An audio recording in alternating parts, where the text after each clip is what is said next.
فاسألوا أهل الذكر إن كنتم لا تعلمون۔ تو اے لوگو علم والوں سے پوچھو اگر تمہیں علم نہ ہو۔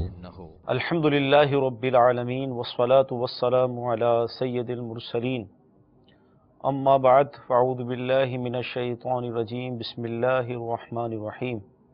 الصلاة والسلام علیک یا رسول اللہ وعلی آلک واصحابک یا حبیب اللہ۔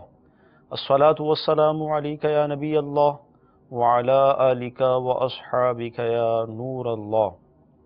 میٹھے میٹھے اسلامی بھائیوں اور مدنی چینل کے ناظرین، سلسلہ دارالفتہ اہل سنت میں ایک بار پھر آپ کو مرحبا کہتے ہیں۔ الحمدللہ عز وجل اس سلسلے میں ہم شریعت کے احکام سیکھنے کی کوشش کرتے ہیں، اور ہمارے ساتھ دارالفتہ اہل سنت کے مدنی عالم اسلامی بھائی تشریف فرما ہوتے ہیں۔ آپ کے سوالات ہوتے ہیں اور ان کے جوابات۔ انشاءاللہ عز وجل آج بھی اس سلسلے میں ہم آپ کی کالز کو شامل سلسلہ کریں گے۔ ہمارے جو ناظرین اس وقت سلسلے میں شامل ہیں، اچھی اچھی نیتیں کر لیجئے، قلم اور ڈائری رکھ لیجئے، اہم مدنی پھول تحریر کیجئے، انشاءاللہ عز وجل علم دین کا خزانہ آپ کے ہاتھ آئے گا۔ ابتداً درود پاک کی فضیلت۔ فرمان مصطفیٰ صلی اللہ تعالی علیہ وسلم ہے، مسلمان جب تک مجھ پر درود شریف پڑھتا رہتا ہے فرشتے اس پر رحمتیں بھیجتے رہتے ہیں۔ اب بندے کی مرضی ہے کہ کم پڑھے یا زیادہ۔ صلو علی الحبیب صلی اللہ تعالی علی محمد صلی اللہ علیہ وسلم۔ انشاءاللہ سلسلے میں ہم کالز کو شامل کرتے ہیں۔ جی کالز دیجیے۔ السلام علیکم۔ وعلیکم السلام ورحمۃ اللہ وبرکاتہ۔ میرا نام عرفان اسلام ہے، میں جڑا والا سے بات کر رہا ہوں۔ میرا سوال یہ ہے کہ بندہ اپنا خون کسی کو دیتا ہے، صدقہ جاریہ ہے؟ السلام علیکم۔ وعلیکم السلام ورحمۃ اللہ وبرکاتہ۔ انشاءاللہ عرض کرتے ہیں۔ جی حضور، میرا نام محمد اظہر علی اتاری ہے اور میں مرکز الاولیاء لاہور سے عرض کر رہا ہوں۔ حضور، میرا سوال یہ ہے کہ میری والدہ حج کر کے آئی ہیں اور وہ یہ پوچھنا چاہ رہی ہیں کہ میری جو پچھلی قضاء عمری کی نمازیں ہیں جو میں پہلے نہیں پڑھتی رہی ہوں، تقریباً بنتی ہیں 40-45 سال کی نمازیں، وہ کوئی وظیفہ ایسا بتا دیں کہ وہ معاف ہو جائیں، یا وہ یہ پوچھنا چاہتی ہیں کہ حج کے بعد سارے گناہ معاف ہو جاتے ہیں، کیا میری بقایا نمازیں معاف ہو چکی ہیں یا نہیں؟ اور اگر مجھے لوٹانی ہی ہیں تو وہ مجھے کس طرح سے لوٹانی ہوں گی زیادہ عرصے کی نمازیں؟ انشاءاللہ سوال عرض کرتے ہیں۔ جی السلام علیکم ورحمۃ اللہ وبرکاتہ۔ وعلیکم السلام ورحمۃ اللہ وبرکاتہ۔ میرا نام لیاقت علی دستی ہے، میں ڈیرہ گال سے بات کر رہا ہوں۔ میرا سوال ہے، میرا کاروبار ہے، موٹر سائیکل کا شو روم ہے، ٹریکٹر کا شو روم ہے، پلاٹوں کا کاروبار ہے، ادھار پہ کام بھی کرتا ہوں اور نقد بھی کام کرتا ہوں۔ کیا میرے لیے یہ صحیح ہے میں ادھار پہ کم کر لوں؟ مثلا گاڑی موٹر سائیکل 50,000 کی ہے، ہم دیتے ہیں 60,000 کی 2 مہینے کی میعاد میں یا 3 مہینے کی میعاد میں، کیا ہمارے لیے یہ صحیح ہے؟ برائے مہربانی کر کے یہ شرعی مسئلے سے ہمیں آگاہ کریں، شکریہ۔ انشاءاللہ السلام علیکم ورحمۃ اللہ وبرکاتہ۔ وعلیکم السلام ورحمۃ اللہ وبرکاتہ۔ جی السلام علیکم۔ وعلیکم السلام ورحمۃ اللہ وبرکاتہ۔ سجاد احمد بات کر رہا ہوں لاہور سے۔ سر میرا سوال یہ ہے کہ اگر ایک عورت فوت ہو جائے نہانے کے بعد، کیا اسے اس کا شوہر دیکھ سکتا ہے یا نہیں؟ انشاءاللہ عرض کرتے ہیں۔ جی میرا نام فہیم احمد اور میں شہر کراچی سے ہی ہوں۔ میرا سوال یہ ہے کہ کچھ جگہوں پر میں نے یہ دیکھا ہے کہ کچھ لوگ جلدی نماز پڑھتے ہیں، یعنی کہ سجود اور قیام وغیرہ جو ہے وہ بہت جلدی کرتے ہیں، تو آیا کہ یہ درست ہے یا نہیں؟ انشاءاللہ عز و جل توجہ سے سنیں گے تو یہ جوابات ہم سب کے علم دین میں اضافے کا سبب بنیں گے۔ جی حضور، طبیعت کیسی ہے ماشاءاللہ؟ پہلا سوال تھا عرفان بھائی جڑا والا سے تھے، خون دینا کیسا؟ یہ صدقہ ہے کیا ہے؟ الحمدللہ رب العالمین والصلاة والسلام علی سید الانبیاء والمرسلین، اما بعد فاعوذ باللہ من الشیطان الرجیم بسم اللہ الرحمن الرحیم۔ خون دینا، تو اولاً تو یہ بات یاد رکھیں کہ خون چونکہ ایک جو دیا جاتا ہے علاج کا جو ہے وہ ایک طریقہ ہے، ذریعہ ہے، تو بلا وجہ تو خون دینے کی شرعاً اجازت نہیں ہے، کیونکہ انسان اپنے مکمل جسم کا جو ہے وہ مالک نہیں ہے، بلکہ گویا کہ اس کے پاس امانتاً اس کا جسم ہے اللہ تبارک و تعالیٰ کی جانب سے، ٹھیک ہے، تو وہ اپنی مرضی سے کسی کو بھی اپنے جسم سے کوئی چیز دے نہیں سکتا۔ صحیح، تو خون بھی چونکہ جسم کے اندر رواں ایک چیز ہے اور انسان کو اس کی خود جو ہے وہ حاجت اور ضرورت ہے، البتہ شریعت مطہرہ جو ہے وہ اس بات کی اجازت دیتی ہے کہ اگر واقعی سامنے والا مسلمان جو ہے وہ اس قدر شدید کنڈیشن میں آ چکا ہے کہ اب اس کے بغیر چارہ کار نہیں ہے، ضرورت شدیدہ ہو گئی ہے کہ اب اس کو خون دینا ہی پڑے گا، اور یہ جو دینے والا ہے یہ دے بھی سکتا ہے، خود دینے کی وجہ سے یہ نہ ہو کہ اسے پھر دوسری بوتل لگانی پڑے، اس کو خون دینا پڑے، اس کو خون دینا پڑے، ایسا بھی نہیں ہے، دے سکتا ہے۔ تو اب اس صورت کے اندر یہ شرعاً دے سکتا ہے، جائز ہے ایک ضرورت کے تحت مسلمان کی جان بچانے کی خاطر، لیکن صدقہ جاریہ میں اسے شمار نہیں کیا جائے گا۔ ایک دینے کی اجازت ہونا ایک الگ ہے، لیکن صدقہ جاریہ وہ اعمال ہوتے ہیں جو کہ رہیں اور ان کی وجہ سے نیک کام جو ہے وہ چلتا رہے، اس کا سلسلہ جاری رہے، تو اس کا ثواب جو ہے وہ بندے کو پہنچتا ہے، جیسے مسجد ہے، مدرسہ ہے اور دیگر چیزیں ہیں کہ ان کا ثواب جو ہے وہ جب تک مسجد رہے گی تو اس میں نماز پڑھنے کا ثواب اسے ملتا رہے گا۔ ٹھیک ہے، مدرسے میں جو ہے وہ طلباء پڑھیں گے، علماء پڑھائیں گے، دین کی باتیں ہوں گی تو اس کا ثواب ملے گا۔ تو یہ صدقے میں نہیں ہے، البتہ ضرورتاً دینے کی اجازت ہے۔ ہاں، بلا ضرورت جو لوگ اس کو نیکی اور ایک ثواب کا کام سمجھ کر جو ہے وہ دیتے ہیں، بلڈ بینکوں میں دیتے ہیں یا ویسے دیتے ہیں، تو اس کی شریعت جو ہے وہ پذیرائی نہیں کرتی بلکہ اس سے منع کرتی ہے۔ ضرورتاً ہی ایک خاص صورت کے اندر اجازت اگر کسی چیز کی ہے تو وہ وہیں تک محدود رہے گی، اس سے ہٹ کر آگے کی طرف نہیں جائے گی۔ ٹھیک ہے، تو اس بات کا خیال رکھا جائے۔ صحیح۔ اچھا، اس وقت جب خون دیا جا رہا تھا، ضرورت تھی، اس وقت ثواب ملنے کی امید ہے؟ ثواب ملے گا اس وقت اگر اچھی نیت کے ساتھ دیں گے سامنے والے مسلمان کی جو ہے وہ جان بچانے کی نیت سے، تو اس صورت کے اندر امید کی جا سکتی ہے۔ ٹھیک ہے۔ ہاں، ہمارے اظہر بھائی تھے مرکز الاولیاء سے، والدہ حج کر کر آئی ہیں، ان کی 45 سال کی نمازیں باقی ہیں، تو کیا حج سے معاف ہو گئیں یا کوئی ایسا وظیفہ ہے جس کے کرنے سے نمازیں معاف ہو جائیں؟ اب تک تو کوئی بھی ایسا وظیفہ نہیں ہے کہ جس کے کرنے سے نماز معاف ہو، الا یہ کہ جو ہے وہ خود ہی نماز جو ہے وہ پڑھ لیا جائے۔ نماز ہی ایک وظیفہ ہے جو کہ اپنی جو ہے وہ معافی کا سب سے بڑا جو ہے وہ وظیفہ ہے، مگر چونکہ حج ایک بہت بڑا عمل ہے اسلام کے اندر اور اس کی اپنی فضیلت بھی ہے، اور ہم سنتے ہیں کہ جب حاجی عرفات میں جاتا ہے تو حقوق اللہ معاف ہو جاتے ہیں، اور جب مزدلفہ میں آتا ہے تو حقوق العباد معاف ہو جاتے ہیں اس کے اوپر۔ تو یہ کس حاجی کے لیے ہے؟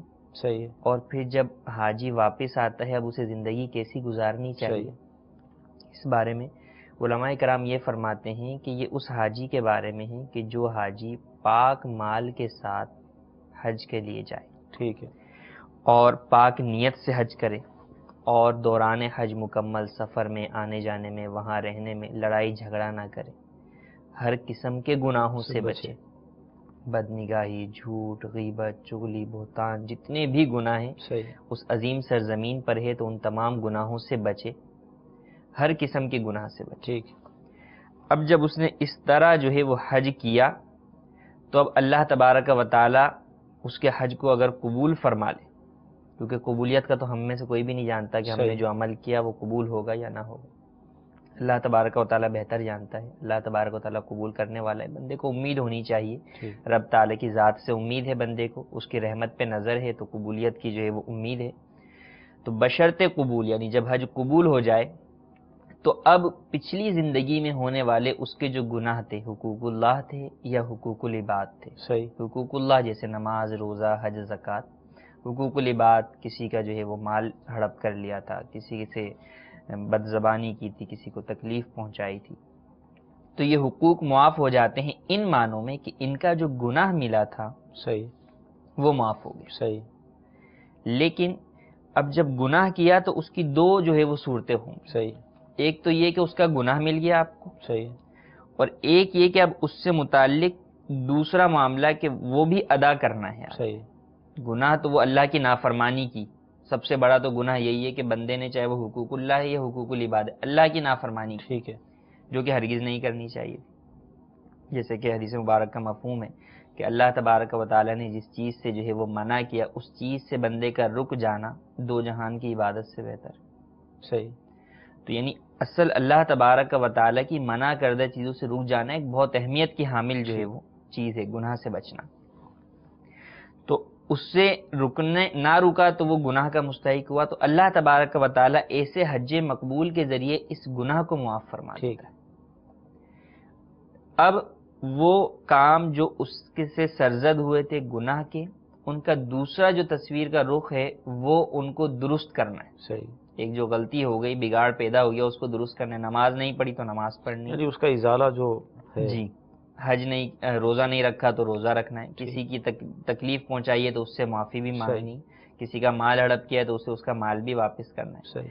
تو اب اس میں علماء فرماتے ہیں اب واپس آنے کے بعد، حج سے واپس آنے کے بعد یا حج کرنے کے بعد واپس آنا، یعنی اب تو ہمارے ہاں کافی لمبا پیریڈ ہوتا ہے. اصل تو حج ہو گیا، اب اس کے بعد بھی جو ہے وہ 40 دن ہوتا ہے. وہ کہ نہیں پاکستان جا کر ہی میں یہ سارے کام شروع کروں. صحیح. تو یہ ضرور وہیں سے ہی یہ سارے کام شروع کر دیں گے.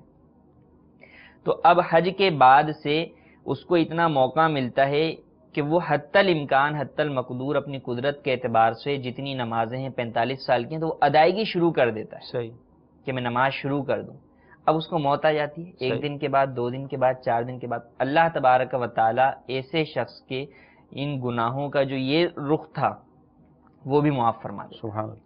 اور جو حقوق العباد ہیں ان میں یہ فرمائے گا کہ کل قیامت کے دن جن جن بندوں کے حق اس سے متعلق تھے، اس نے جتنا عرصہ زندہ رہا اس کی کوشش کی، اس کی تلافی کی، ازالے کی کوشش کرتا رہا، لیکن سارا ازالہ نہیں کر سکا. کچھ کر سکا، کچھ نہیں، یا یہ کہ اسے کچھ بھی موقع نہیں ملا، آخری دن انتقال ہو گیا حج کے موقع پر. تو اب اللہ تبارک و تعالیٰ کل قیامت کے دن اس کی ان افراد سے صلح کروا دے. سبحان اللہ. اور اب اگر اس کو وقت ملا ہے لیکن اب پھر ان چیزوں کو ازالہ نہیں کرتا، نمازیں جو چھوڑی ہوئی ان کو چھوڑے ہی رہنے دیتا، تو اب یہ دوسرا گناہ اس کا شروع ہو جائے گا. صحیح.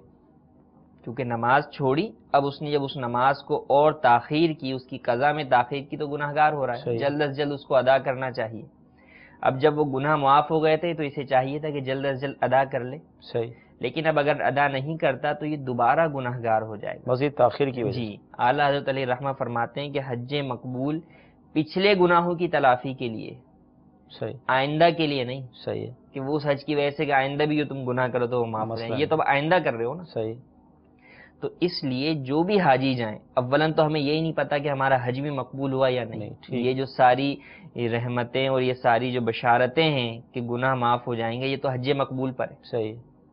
اور اللہ تبارک و تعالیٰ کی ذات سے امید لگاتے ہوئے، اس کی رحمت سے امید لگاتے ہوئے ہم یہ سوچ بھی لیں کہ چلے ہمارا حج مقبول ہو گیا، تو اب بھی ان گناہوں سے فوری طور پر ان گناہوں کا ازالہ ضروری ہے. صحیح.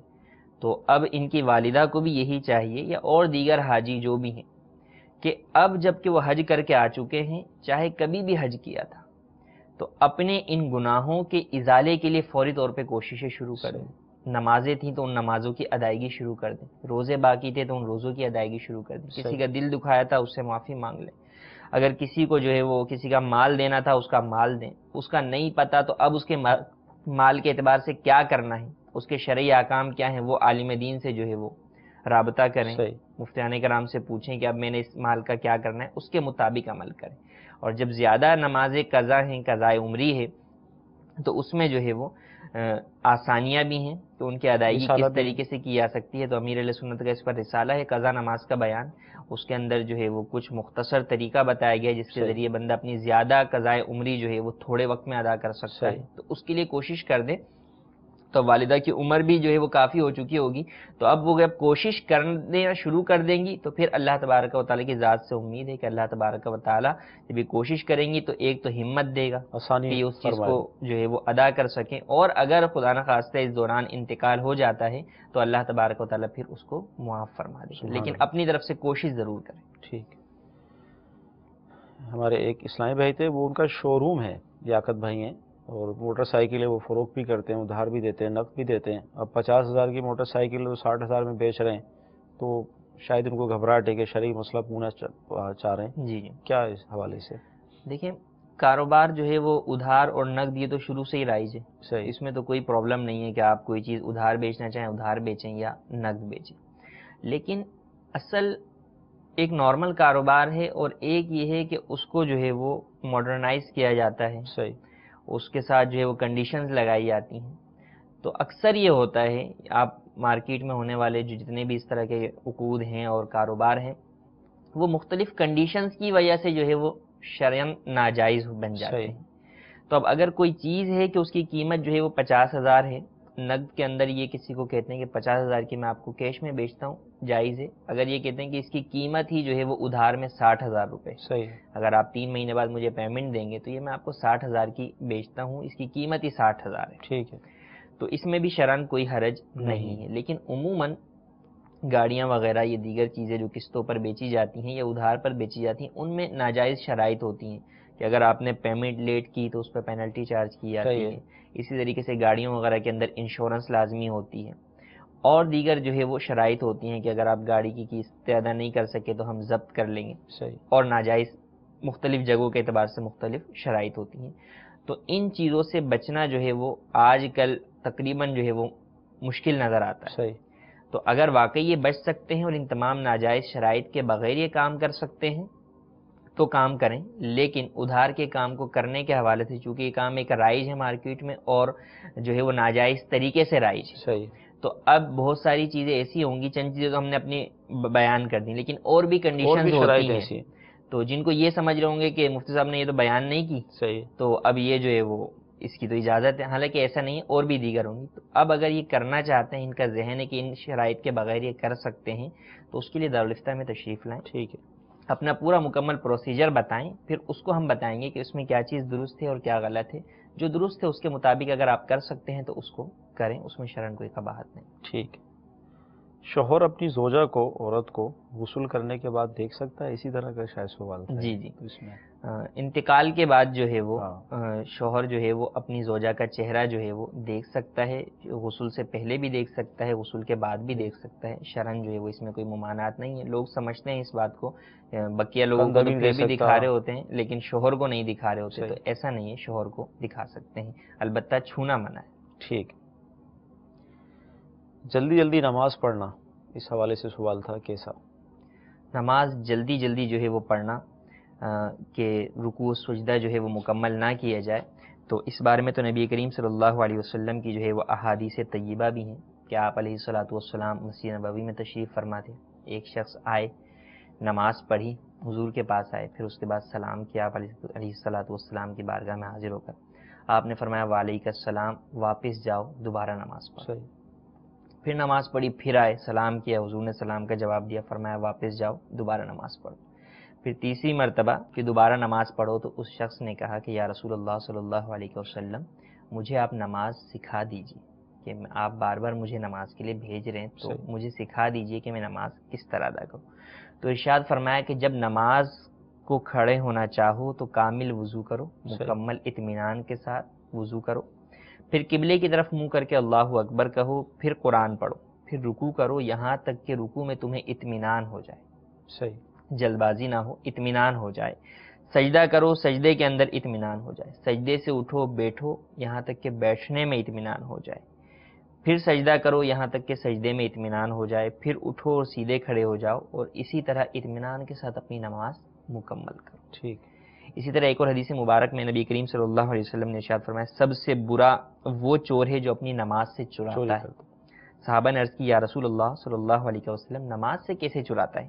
فرمایا رکوع و سجود پورا نہیں کرتا۔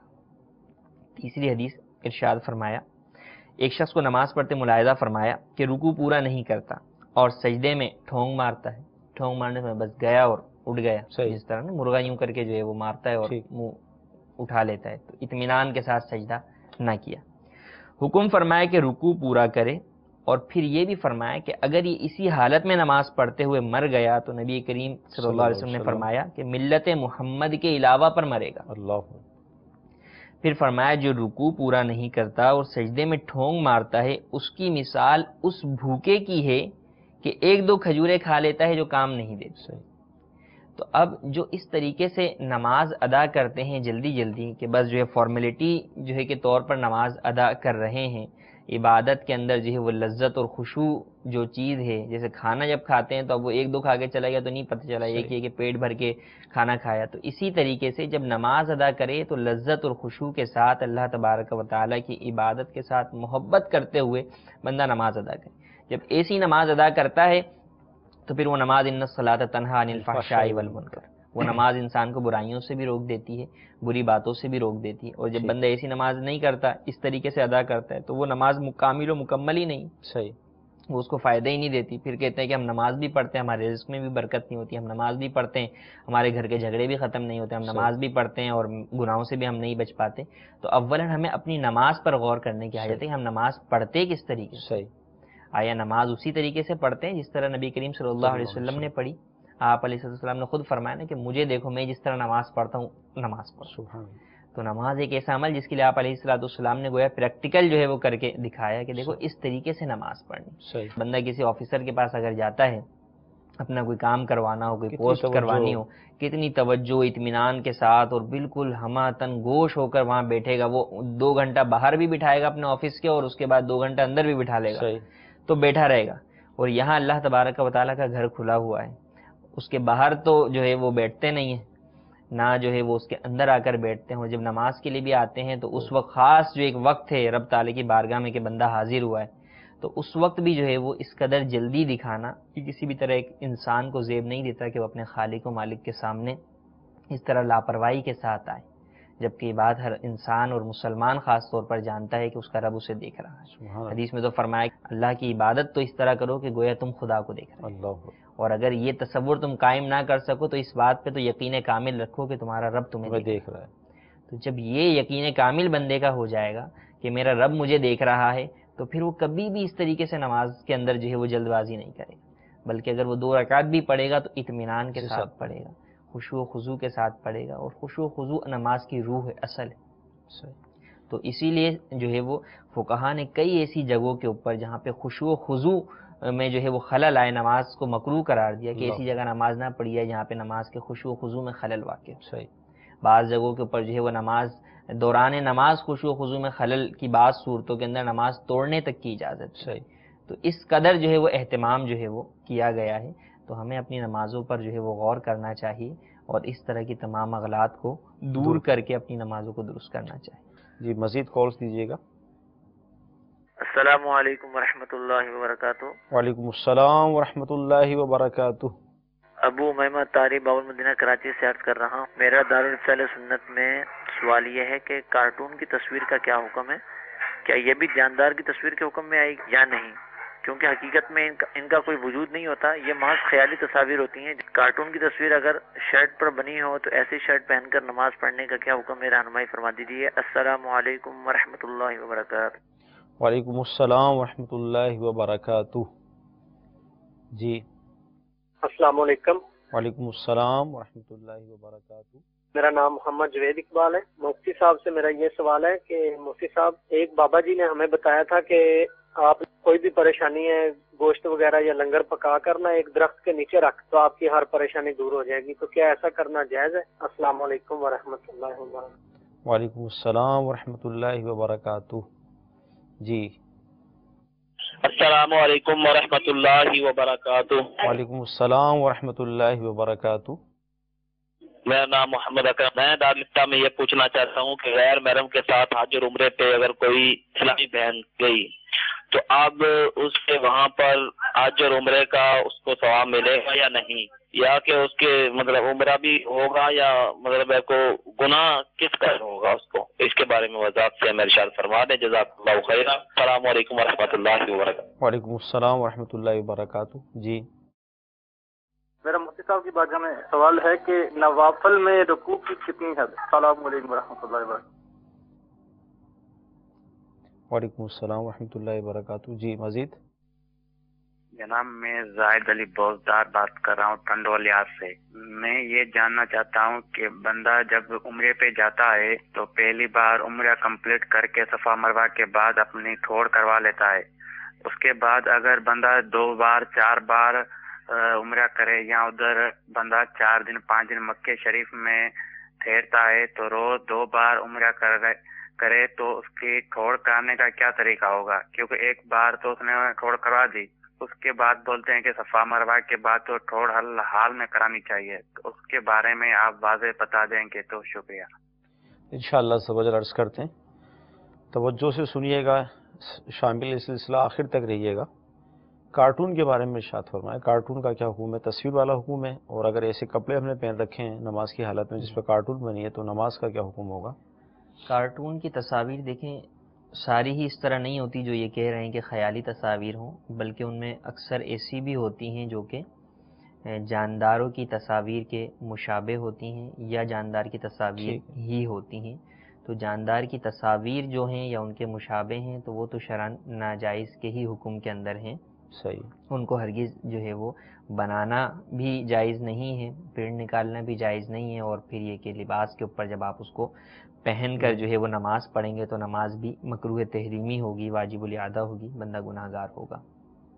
البتہ بعض تصاویر جو ہے وہ ایسی ہیں جن کا جو کسی بھی جاندار چیز کی جو ہے وہ شبیہ بھی نہیں دیتی، اس طرح کا جاندار جو ہے وہ پایا ہی نہیں جاتا، بالکل ہی ہٹ کر جو ہے وہ چیز ہے۔ نہ جاندار سے مراد یہاں پر یہ ہے کہ نہ ہی جو ہے وہ انسانوں میں نہ جانوروں کے اندر کسی بھی طرح سے اس کی تصویر کسی کو بھی جو ہے وہ میچ نہیں کرتی، نہ اس کی شبیہ دیتی ہے، صحیح۔ تو ایسی تصویر کے اوپر جو ہے وہ حکم نہیں ہے۔ لیکن یہ پہچاننا کہ کون سی تصویر جو ہے وہ شبیہ دے رہی ہے اور کون سی کارٹون سے ہٹ کر ہے، یہ جو ہے وہ ایک عام آدمی کے لیے ممکن نہیں ہوتا۔ صحیح۔ تو اول تو یہ ہے کہ کارٹون یا دیگر اس طرح کی تصاویر کے اندر پڑھنے کے اندر جو ہے وہ ان کی حاجت ہی نہیں کہ بندہ ان کے اندر جو ہے وہ اپنا فضول وقت جو ہے وہ ضائع کرے۔ کارٹون دیکھنے کے اعتبار سے آپ کہیں تو کارٹون دیکھنے کے اندر جو ہے اس کے علاوہ دیگر جو ہے بہت سارے مفاسد ہیں جو کہ ہمارے بچوں کو، ہمارے بڑوں کو جو ہے وہ اخلاقیات، کلچر اور اسلامی دیگر چیزوں سے دور جو ہے وہ کر دیتے ہیں۔ صحیح۔ تو ہمیں ان چیزوں سے بچنا ہی چاہیے، اور کارٹون وغیرہ کی تصاویر اگرچہ وہ جو ہے وہ خالی بھی ہو، جب بھی کم از کم نماز کے اندر تو جو ہے وہ ایسا لباس ہرگز جو ہے وہ نہیں پہننا چاہیے، اور نماز کے علاوہ بھی اجتناب کرنا چاہیے۔ نماز کے اندر جب اللہ تبارک و تعالیٰ کی بارگاہ میں بندہ حاضر ہے تو اس لباس میں حاضر ہو جس لباس کے اندر اللہ تبارک و تعالیٰ اس کی حاضری کو پسند کرتا ہے۔ صحیح۔ جیسے ہمارے ہاں جو آپ کو بھی پتہ یہ کلچر ہے کہ اب جناب کہیں جو ہے وہ جاب کے لیے جانا ہے تو اب جو ہے وہاں پر کوئی بھی جو ہے وہ ایک عام طبقہ جو ہے وہ امامہ چادر پہن کر نہیں جائے گا، وہاں پہ وہ کٹ شٹ کے اندر جو ہے پتہ ہے اس کو کہ جناب اس کمپنی کے اگر میں مینیجر سے ملنے جا رہا ہوں تو میں پینٹ شرٹ پہن کے اور تمام چیزوں کے ساتھ جو ہے وہ جاؤں گا۔ صحیح۔ تو جب وہاں ہم دنیاوی لوگوں کے سامنے اتنا ان سب چیزوں کا خیال کرتے ہیں تو آخر رب تعالیٰ کی بارگاہ تو سب سے بڑھ کر ہے، تو اللہ کی بارگاہ میں جب جائیں، اللہ تبارک و تعالیٰ کی بارگاہ میں حاضری دیں تو وہ لباس اختیار کریں جو اسلامی لباس تھا، نبی کریم صلی اللہ علیہ وسلم کا لباس تھا، آپ علیہ الصلاۃ والسلام کو پسند تھا، بزرگان دین کا جو ہے وہ طریقہ کار تھا اس لباس کو پہننے کا، اور اس کے اندر جو ہے بندہ ایک اچھا لگتا ہے، اس کی مکمل شخصیت ہی جو ہے وہ اس چیز کا جو ہے وہ اظہار کرتی ہے کہ وہ شخص جو ہے وہ اسلامی ہے اور اللہ تبارک و تعالیٰ کی بارگاہ کے اندر جو ہے وہ ایک بہتر لباس جو ہے وہ پہن کر حاضر ہوا ہے۔ قرآن میں اللہ نے فرمایا خذوا زینتکم عند کل مسجد، اور جب مسجد کی طرف آؤ، نماز کی طرف آؤ تو زینت لے لو۔ تو زینت والا لباس نماز کے لیے لازمی سی بات ہے، وہ تصاویر والا ہرگز نہیں ہو سکتا، بلکہ وہ ایک اسلامی لباس ہونا چاہیے جو کہ مکمل جو ہے وہ شریعت کے دائرہ کار کے اندر موجود ہو۔ ٹھیک، جتنے آداب ہوں گے اسی قدر انشاءاللہ جو ہے وہ خشوع اور خضوع بھی پیدا ہوگا۔ کوئی بابا جی ہیں، کسی کو انہوں نے رہنمائی اس انداز میں دی کہ گوشت وغیرہ یا کوئی سالن پکا کر درخت کے نیچے رکھ دیں، تو اس حوالے سے کوئی کیا فرمائیں گے؟ یہ تو بالکل جو ہے وہ غلط نظریہ ہے، اسلام اس کی ہرگز اجازت نہیں دیتا۔ اسلام میں پریشانیاں دور کرنے کے لیے جو چیز ہے وہ صدقہ ہے، کہ صدقہ جو ہے وہ برائیوں کو ٹال دیتا ہے، مصیبتوں کو ٹال دیتا ہے، بری موت کو ٹال دیتا ہے۔ تو اب صدقہ یہی ہے کہ بندہ جب صدقہ کرے تو اس سے سامنے میں کسی کو فائدہ پہنچے، تو اب وہ فائدہ یہی ہوگا کہ اولاً سب سے پہلے آپ انسان اور اس میں بھی مسلمان کو فائدہ پہنچائیں گے۔ صدقہ ایک نیک کام ہے تو مسلمان کو ہی دیا جائے گا، تو بجائے اس کے کہ درخت کے نیچے رکھا جائے آپ اس کو غریبوں میں تقسیم کریں، جتنے غریبوں کے منہ تک پہنچے گا اتنوں کے جو ہے وہ منہ سے آپ کے لیے دعا نکلے گی، تو آپ کی وہ پریشانیاں حل ہوں گی۔ تو یہ اس طرح اور اس طرح کے دیگر طریقہ کار جن کے اندر جو ہے وہ چیز ضائع ہو جاتی ہے اس کی شریعت ہرگز اجازت نہیں دیتی. ولا تسرفو، شریعت کا حکم ہے کہ اسراف مت کرو. تو یہ اسراف ہے، ضائع کرنا ہے، اس کی اسلام ہرگز اجازت نہیں دیتا. ٹھیک. غیر محرم کے ساتھ کسی عورت کا حج کرنا یا عمرہ کرنا، اس کا حج یا عمرہ قبول ہوگا یا کیا صورت ہے؟ حج یا عمرہ ہو یا کوئی بھی سفر ہو، اگر عورت کا سفر جو ہے وہ 3 دن یا اس سے زائد کی مسافت پر ہے، 3 دن سے مراد جو ہے وہ اب کلومیٹر میں لیں تو 92 کلومیٹر یا اس سے زائد کی مسافت پر عورت اگر جانا چاہ رہی ہے تو اس صورت میں اس کے لیے ضروری ہے کہ اس کے ساتھ اس کا کوئی محرم یا شوہر موجود ہو. ان کے بغیر وہ سفر نہیں کر سکتی. نبی کریم صلی اللہ علیہ وسلم کی حدیث مبارک ارشاد فرمایا کہ وہ عورت جو اللہ اور آخرت کے دن پر ایمان لاتی ہے اس کے لیے ہرگز حلال نہیں کہ وہ 3 دن یا اس سے زیادہ کی مسافت پر سفر کرے بغیر محرم کے یا بغیر باپ کے یا بغیر بھائی کے یا بغیر بیٹے کے. صحیح. تو عورت جب بھی جائے، چاہے نیک کام سے جائے جیسے حج و عمرہ کے لیے جائے، اپنے والدین سے ملاقات کے لیے جائے، اپنے والدین سے ملاقات کے لیے بیرون ملک سے پاکستان آئے یا یہاں سے جائے، شوہر کے پاس جائے، کہیں بھی جائے، الغرض ہر جگہ پر یہ ضروری ہے کہ جب اس کا سفر 92 کلومیٹر یا اس سے زائد مسافت کا ہے تو وہ محرم کے یا شوہر اس کے ساتھ موجود ہو. یہ اسلام کا قاعدہ کلیہ ہے. سیدی اعلیٰ حضرت علیہ رحمہ فرماتے ہیں کہ یہاں پر سوال یہ نہیں ہے کہ اس کا حج یا عمرہ قبول ہوگا، بلکہ یہاں پر تو وہ ہر قدم کے بدلے گناہ گار ہو. اور یہ قدم بھی کہاں کے؟ وہاں اس پاک سرزمین کی کہ جہاں پر جو ہے وہ حرم محترم کے اندر ایک گناہ جو ہے وہ 1 لاکھ گناہ کے برابر اور ایک نیکی جو ہے وہ 1 لاکھ نیکی کے برابر ہے. تو ایسی جگہ جب بندہ جا رہا ہے تو ہر قسم کے گناہ سے بچ کر جاتا ہے. اللہ تبارک و تعالیٰ کے پاک دربار میں جا رہا ہے تو اب تو گناہ سے بچ کر جانا ہے. اصل میں لوگوں کا ذہن یہ ہوتا ہے کہ ہم تو نیکی کرنے جا رہے ہیں. حج و عمرہ یقیناً ایک بہت بڑی نیکی ہے اور ہر مسلمان کو جو ہے وہ حسب استطاعت کرنی چاہیے، لیکن حج فرض عمرہ تو چلے نفل ہے، حج فرض جس کا یعنی کہ اسلام کے اراکین میں سے، ارکان اسلام میں سے جو ہے وہ ایک بہت بڑا رکن ہے، جس کے بارے میں قرآن میں آیا وَلِلَّهِ عَلَى النَّاسِ حِجُّ الْبَيْتِ مَنِ اسْتَطَاعَ إِلَيْهِ سَبِيلًا، کہ جس کو بھی استطاعت ہو اس کی طرف، رستے کی طرف، تو اس پر بیت اللہ کا حج کرنا فرض ہے. اس کے لیے بھی شریعت نے یہ کہا کہ اگر عورت جاتی ہے اور اس کا یہ رستہ درمیان کا جو ہے وہ اتنا ہے 92 کلومیٹر یا سے زائد مسافت کا ہے، بغیر محرم جانا جائز نہیں ہے. بلکہ اگر مال کی وجہ سے اس پر حج فرض بھی ہو گیا، اس کے پاس اتنا مال ہے کہ وہ حج پر جا سکتی ہے، لیکن محرم اس کے پاس نہیں ہے، تو اب شریعت اس کو حج کی ادائیگی سے منع کر دیتی ہے کہ اگرچہ حج لازم ہو گیا ہے، ادائیگی تم نہیں کر سکتی جب تک کہ محرم یا شوہر ساتھ نہ ہو. حتیٰ کہ فرمایا کہ اگر محرم یا شوہر اس کو نہ ملے تو بوقت انتقال جو ہے وہ حج بدل کی وصیت کرے، لیکن شریعت اسے بغیر محرم کے جانے کی اجازت پھر بھی نہیں دے. تو حج فرض کی یہ بات ہے جو کہ پوری زندگی میں ایک بار جو ہے وہ فرض ہوتا ہے بندے پر. تو اب عمرے پر جانا یا عمرے کے علاوہ دیگر مزارات پہ عورتیں جاتی ہیں یا بیرون ملک سے جو ہے وہ آنا جانا کرتی ہیں، تو اگرچہ جو ہے وہ ان کے محارم وہاں پر موجود ہوں کہ یہاں سے بھی محارم چڑھائیں وہاں بھی محارم موجود ہوں، اس کے باوجود درمیان کا سفر جبکہ بغیر محرم کے ہے تو شرعاً اس کی اجازت نہیں ہے. اس بات کا خاص خیال رکھنا چاہیے، اور اس میں وہ افراد بھی جو ہے وہ ان کے لیے بھی جو ہے وہ توجہ ہے کہ جو کسی کے ساتھ نیکی سمجھتے ہوئے محرم بن جاتے ہیں، یعنی ان کو محرم بنا دیا جاتا ہے کہ آپ ان کے جو ہے وہ محرم بن جائیں، حالانکہ وہ محرم نہیں ہوتے، لیکن وہ کہتے ہیں چلو بیوی ہیں، بوڑھی ہیں، تو ان کا جو ہے وہ حج ہو جائے گا، مجھے ثواب مل جائے گا. تو آپ غلط سمجھ رہے ہیں، آپ کو ثواب نہیں ملے گا، بلکہ آپ جو ان کا حلف نامہ یا جو بھی اگر آپ محرم کا وہ بھریں گے تو وہ تو آپ جھوٹ کی وجہ سے مزید گناہ کے اندر جو ہے وہ پڑ جائیں گے. تو آپ پر جو ہے وہ یہ لازم ہے کہ ہرگز کوئی بھی کسی کے ساتھ اس طرح کوپریٹ جو ہے وہ نہ کرے کہ کوپریٹ نہیں ہے، بلکہ اللہ تبارک و تعالیٰ نے منع فرمایا وَلَا تَعَاوَنُوا عَلَى الْإِثْمِ وَالْعُدْوَانِ، گناہ اور زیادتی کے کاموں میں مسلمان ایک دوسرے کی مدد نہ کریں. تو جب کوئی کہے تو باقاعدہ طور پر منع کر دیں اور اس کو اسلامی حکم بتائیں کہ اس کی شرعاً اجازت نہیں ہے. اللہ تبارک و تعالیٰ کی بارگاہ میں دعا کریں، اللہ تبارک و تعالیٰ اسباب پیدا فرمائے گا تو انشاءاللہ جو ہے وہ سارے معاملات حل ہو جائیں. نوافل میں رکوع کتنا کرنا ہے غالباً یہ سوال؟ جی، نوافل کے اندر رکوع جو ہے وہ فرضوں کی طرح جو ہے وہ کرنا ہے. البتہ بعض نوافل ہیں جن کے اندر رکوع جو ہے وہ طویل ہوتا ہے، جیسے صلاۃ التسبیح ہے کہ اس کے اندر ایک باقاعدہ تسبیح جو ہے وہ 10 بار اضافی پڑھی جاتی ہے، تو اس کی وجہ سے اس میں رکوع طویل ہو جاتا ہے۔ اس کے علاوہ بھی اگر جو ہے وہ نوافل پڑھ رہے ہیں، اپنے طور پر پڑھ رہے ہیں، اس کے اندر رکوع طویل کرنا چاہیں، تسبیحات جو ہے وہ کثرت کے ساتھ پڑھنا چاہیں، 3 کے بجائے 5 پڑھیں، 7 پڑھیں، طاق عدد کے اندر جتنے زیادہ بڑھا دیں، تو اس میں شرعاً جو ہے وہ کوئی قباحت نہیں ہے، بالکل جو ہے وہ رکوع یا سجدے کی تسبیحات کو جو ہے وہ طویل کیا جا سکتا ہے۔ ٹھیک، جب بندہ عمرے پہ گیا، کوئی ہمارے مسلمان بھائی جاتے ہیں، عمرہ کیا تو حلق کروایا، غالباً یہی ان کا سوال ہوگا، تو اب جب دوبارہ وہ عمرہ کر رہے ہیں تو اب تو سر پہ بال ہی نہیں ہے، اب کیا کریں؟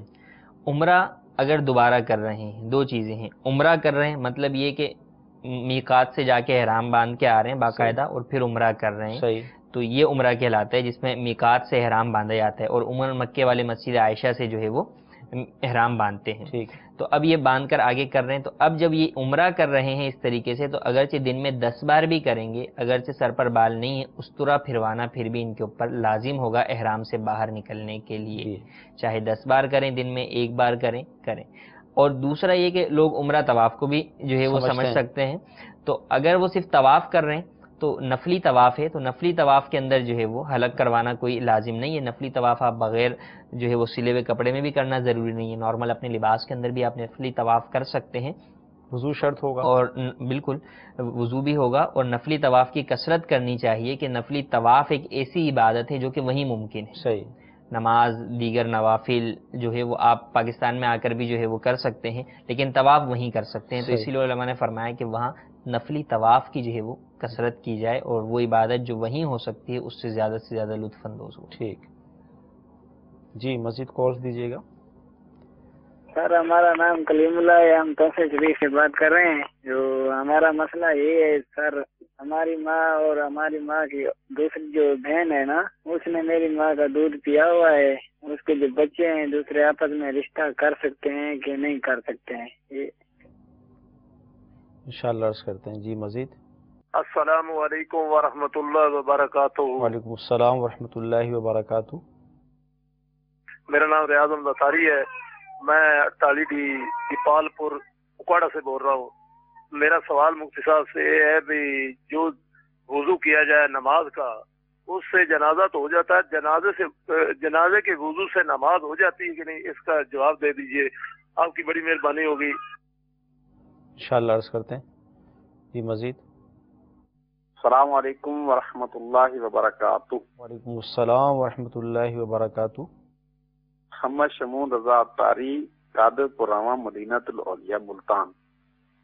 دارالفتہ اہل سنت میں میرا سوال یہ ہے، جو لوگ فوت ہو جائیں مسلمان، ان پر نمازیں باقی ہوں، ان کے متعلق سنا ہے کہ فدیہ ادا کیا جاتا ہے ان کی نمازوں کا، اس حوالے سے ہماری شرعی رہنمائی فرما دیں۔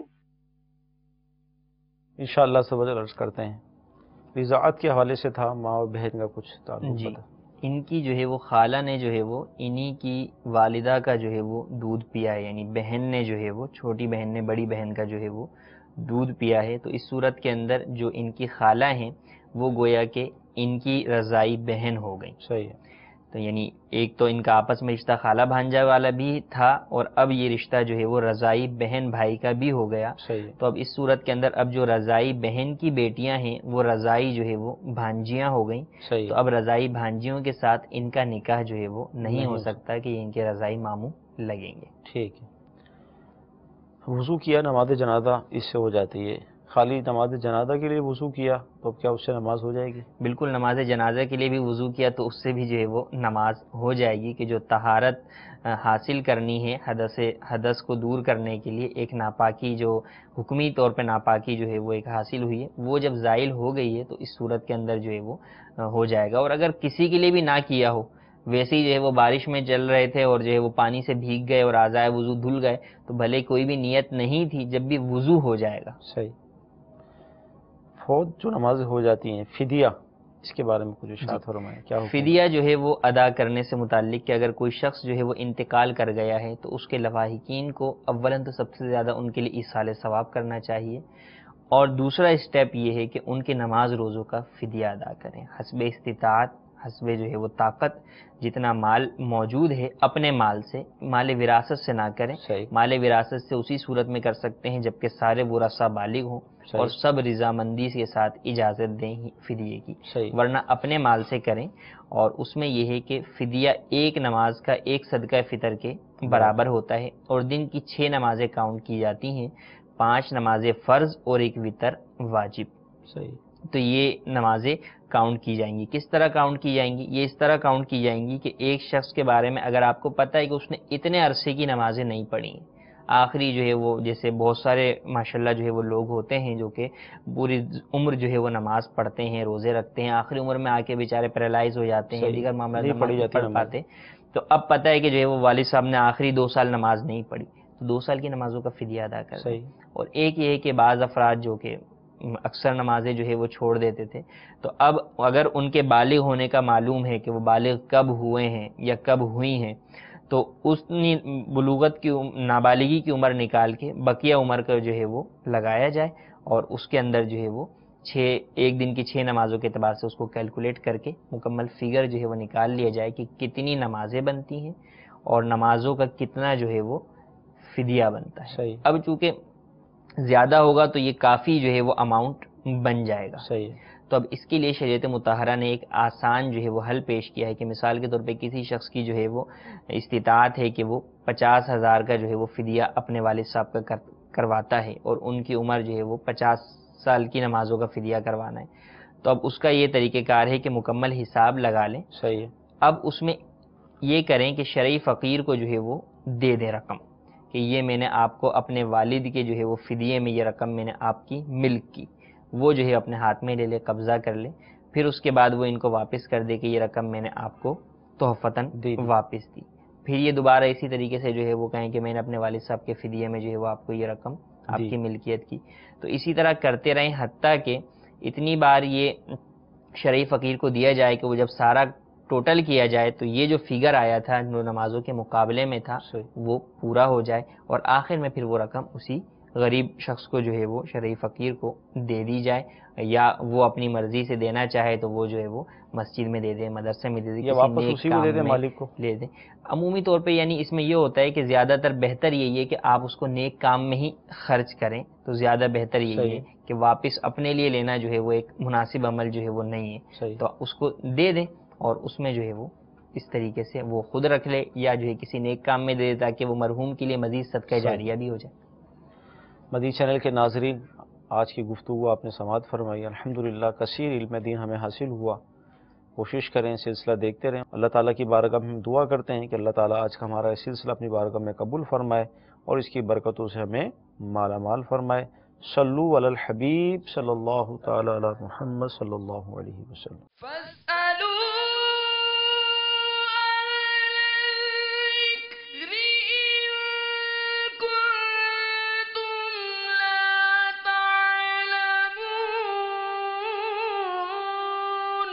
تو اے لوگو علم والوں سے پوچھو اگر تمہیں علم نہ ہو.